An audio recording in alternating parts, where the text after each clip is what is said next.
తెలంగాణ రాష్ట్ర వ్యాప్తంగా ఉన్న పేదలకు ఆహార భద్రతను కల్పించే దిశగా పౌర సరఫరాల శాఖ చర్యలు చేపట్టింది. రాష్ట్రంలోని 1.06 కోట్ల రేషన్ కార్డుదారుల కుటుంబాలకు జూలై నెలకు సంబంధించిన ఉచిత సన్నబియ్యం పంపిణీ ప్రక్రియ నేటి నుంచి ప్రారంభం కానుంది. ఈ పథకం ద్వారా రాష్ట్రంలోని సుమారు 3.41 కోట్ల మంది లబ్ధిదారులకు ప్రయోజనం చేకూరనుంది. ప్రతి నెలలాగే ఈసారి కూడా ఎలాంటి జాప్యం లేకుండా లబ్ధిదారులకు సకాలంలో బియ్యాన్ని అందించేందుకు వీలుగా మొత్తం 2.15 లక్షల టన్నుల బియ్యాన్ని ఇప్పటికే అన్ని చౌక ధరల దుకాణాలకు పౌర సరఫరాల శాఖ అధికారులు తరలించారు. లబ్ధిదారులకు రేషన్ కోసం ఎదురు చూసే పరిస్థితి రాకూడదనే ఉద్దేశంతో పౌర సరఫరాల శాఖ ముందస్తు ప్రణాళికలు సిద్ధం చేసింది.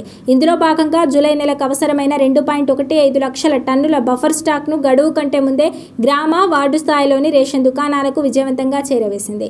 దీనివల్ల నెల ప్రారంభమైన మొదటి రోజు నుంచే కార్డుదారులు ఎటువంటి నిరీక్షణ లేకుండా తమకు కేటాయించిన బియ్యాన్ని ఎలాంటి అవంతరాలు లేకుండా పొందే అవకాశం ఏర్పడింది. సరుకుల కొరత లేకుండా చూడడమే లక్ష్యంగా అధికారులు ఈ ముందస్తు బఫర్ నిల్వల్ని ఏర్పాటు చేశారు.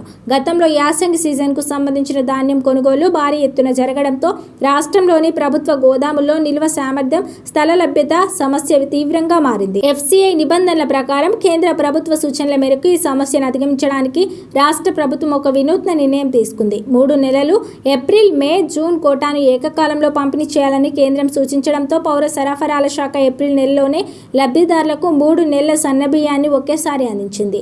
కేంద్ర ప్రభుత్వం రాష్ట్రానికి కేటాయించిన 6.43 లక్షల టన్నుల కోటాలో రికార్డు స్థాయిలో 90% అంటే 6.08 లక్షల టన్నుల బియ్యాన్ని పంపిణీ చేసింది. తద్వారా అటు గోదాములపై నిల్వల భారం తగ్గడమే కాకుండా ఇటు పేదలకు వేసవిలో ముందస్తుగా ఆహార భద్రత లభించింది. ప్రజా పంపిణీ వ్యవస్థలో అక్రమాలకు, అవకతవకలకు చెక్ పెట్టేందుకు పౌర సరఫరాల శాఖ కఠిన చర్యలు తీసుకుంటోంది. బియ్యం పంపిణీ ప్రక్రియను ఎక్కడా ఎలాంటి లోపాలకు తావులేకుండా అత్యంత పారదర్శకంగా, సమర్థంగా నిర్వహించాలని పౌర సరఫరాల శాఖ కమిషనర్ స్టీఫెన్ రవీంద్ర అధికారులను ఆదేశించారు.